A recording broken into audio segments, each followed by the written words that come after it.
Hola amigas y amigos, soy Miguel de Jugar o No Jugar y en el vídeo de hoy os voy a hablar de un par de juegos que a lo mejor no conocíais porque han estado siempre a la sombra de grandes juegazos. Bienvenidos a Jugar o No Jugar, pero no jugar no es una opción. Si yo os hablo de William Attia, probablemente no tengáis ni puñetera idea de quién es, salvo que seáis grandes eruditos en el mundo lúdico y os gusten mucho los Eurogames.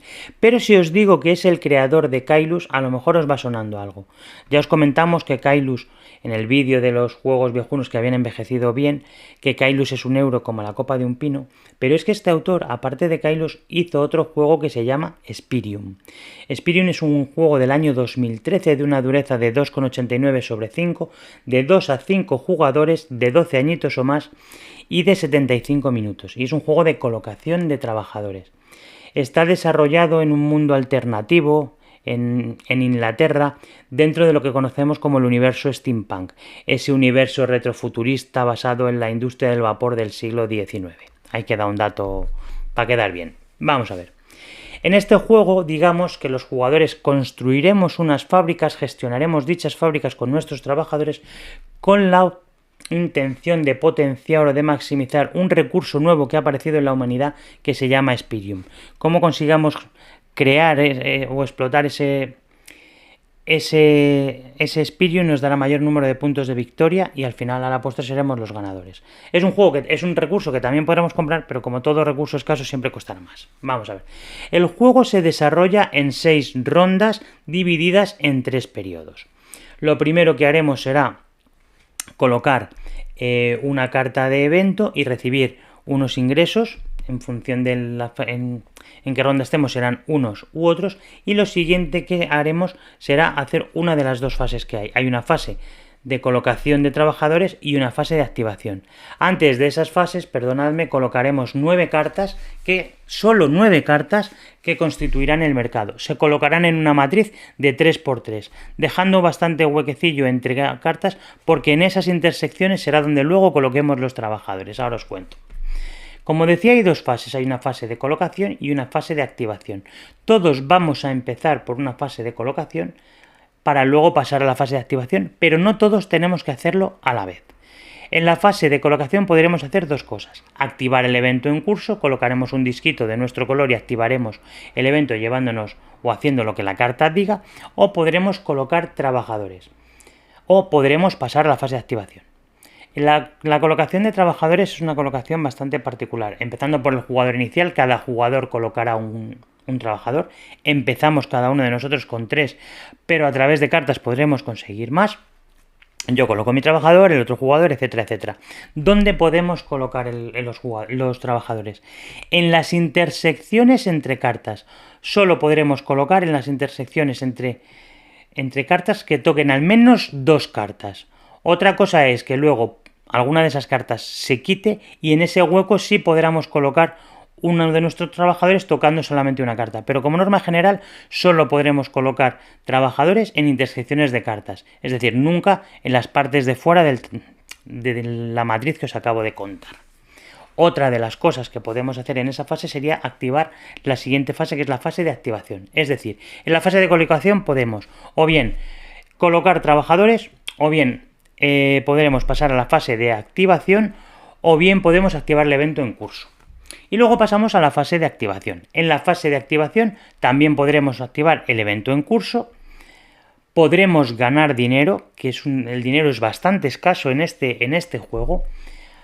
Os cuento cómo ganamos dinero. Para ganar dinero lo que hacemos es quitamos un trabajador de la localización que tengamos, contaremos los trabajadores que estén adyacentes a la carta que queda al lado del trabajador que hemos quitado y nos llevaremos puntos.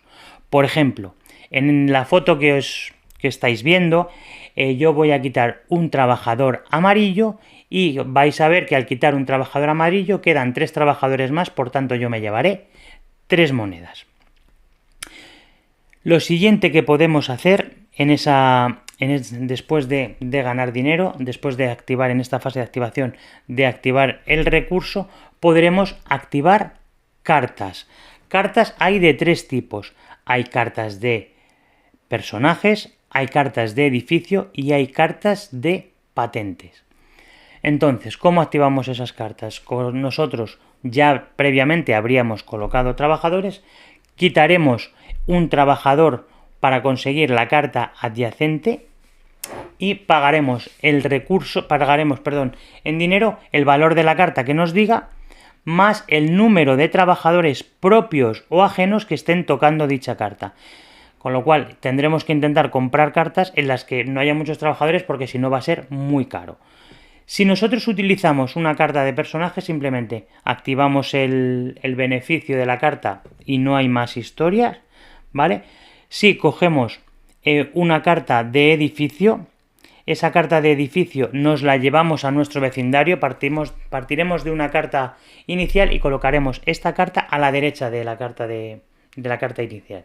El primer edificio es gratuito. Gratuito me refiero a construirlo nosotros.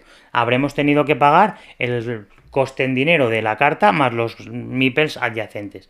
Entonces, como decía, la primera carta va a mi zona del tablero y es gratuita. La segunda me cuesta una más porque ya tengo una en el vecindario. La siguiente otra más porque ya tengo dos en el vecindario. Y va a ser más caro a medida que nuestro vecindario se vaya expandiendo. Otra cosa es que las solapemos sobre alguna carta que ya tengamos, en cuyo caso si es la primera posición será gratuita, si es la segunda costará 1, etc. Y si la solapamos sobre otra carta que tenga el mismo símbolo, entonces en ese caso tendremos un descuento de 3 monedas, hasta pagar mínimo 0, nunca nos van a devolver dinero por hacer eso. Otra cosa que podremos hacer será patentar una técnica. Patentar una técnica es coger también una carta y llevarla a nuestro tablero. En este caso nos la llevaremos a la izquierda de la carta inicial y en este caso podremos tener tantas patentes como queramos que no tendremos que pagar un dinero extra por hacer dicha patente. Esas patentes nos van a dar como habilidades que solo nosotros tendremos y podremos utilizar a lo largo de la partida. Pues bien, como decía, entonces hemos colocado trabajadores para conseguir en la primera fase y en la segunda los hemos retirado con la intención de conseguir dinero o conseguir cartas o utilizar habilidades de cartas. Otra cosa que podemos hacer, y en este caso no tenemos que quitar trabajadores, es utilizar nuestras propias cartas. Ahora no recuerdo bien si utilizaremos trabajadores o no, porque yo a este juego lo habré jugado 4 o 5 partidas, pero hace un cerro de años. Pero básicamente lo que hacemos es activar una de nuestras cartas y como en tantos y tantos juegos de mesa, pues si tenemos una carta de esta manera, la giramos para decir que ya la hemos utilizado y obtenemos el beneficio pertinente. Así iremos jugando hasta que todos los jugadores hayan pasado. Eso lo haremos durante 6 fases de 3 rondas cada una, como decía, y al final de la partida el jugador que mayor número de puntos de victoria tenga será el ganador. ¿Qué os puedo decir de este Spirium?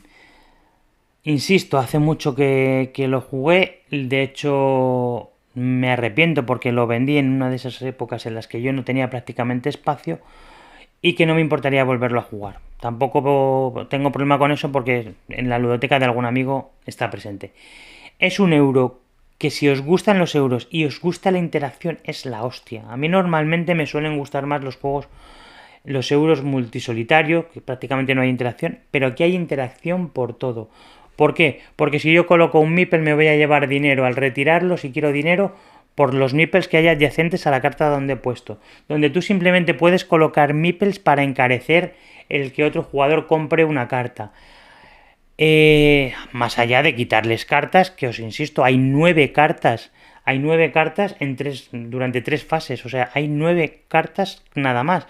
Así que sí, puedes encarecerle la carta, pero como te quedes un poco escaso, al final no compras cartas, no expandes tu vecindario, no combas con las cartas de edificio o no activas patentes que te dan puntos de victoria al final de la partida, aparte de beneficios. Cómo gestiones toda esa interacción le hace un juego brutal. Si os preguntáis si funciona a 2, yo creo que no funciona mal a 2. Pero como todo juego que necesita que tiene interacción, evidentemente cuantos más jugadores sean, mejor. Yo creo que quizá 3-4 es un buen número, sobre todo si hay AP entre algunos de los jugadores. Y si estoy yo, pues seguro que algo de AP tendremos. Y ahora os voy a hablar del segundo juego que os quería contar.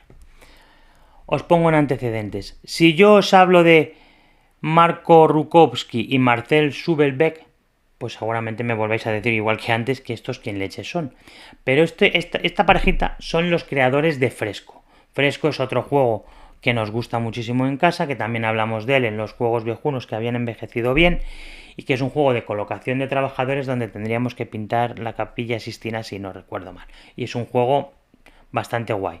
Pero es que esta gente también sacó otro juego que se llama Parfum, que es del año 2015, es un juego de una dureza de 2,09 sobre 5, de 2 a 4 jugadores, de 8 añitos o más y de 45 minutos de duración. En este juego se supone que somos perfumistas, no sé si esa palabra está bien dicho, y con algunos recursos tipo lavanda, tipo violeta o tipo vainilla, iremos fabricando fragancias con la intención de vender a los clientes para conseguir más dinero y ser los mejores perfumistas y por tanto ganemos la partida. A ver, ¿qué os puedo decir? Este juego tiene buenas cosas, pero a mí no me terminó de convencer, pero luego lo digo un poco en la opinión final. Vamos a ver. Al igual que en el Fresco es muy importante saber a qué hora te vas a levantar, porque si eres de los primeros en levantarte, vas a tener muchas más posibilidades en todas las posibles acciones que haya, pero vas a hacer un menor número de acciones. Si digamos que vas más atrás, tendrás menos posibilidades, pero tendrás más acciones para hacer. ¿Qué es lo que vamos a hacer? Vamos a crear perfúmenes. Entonces, lo que hacemos es lo siguiente. En el juego lo que vamos a ir es cogiendo, ¿cómo deciros? Cogiendo esencias para poder destilar perfúmenes. Para coger esas esencias lo que hacemos es coger unos dados. Lanzaremos los dados tienen dos opciones. O un botecito que es, digamos que es un éxito, o una mosca y eso es, digamos que como que la colonia que te ha salido un poco como que no te ha salido. Entonces lanzaremos los dados. Si conseguimos un éxito, obtendremos esa fragancia, obtendremos una loseta que el juego llama, perdonad que lo mire, se llama nota de fragancia, y esa fragancia luego la podremos embotellar, digamos, por decirlo de alguna manera. Podremos embotellarla en botes que ocupen dos losetas, que se llaman perfumes menores, o en botes que ocupen 3 losetas, que se llamen perfumes mayores. Y en cómo gestionemos esos perfúmenes, esa construcción de perfúmenes y esa venta de perfúmenes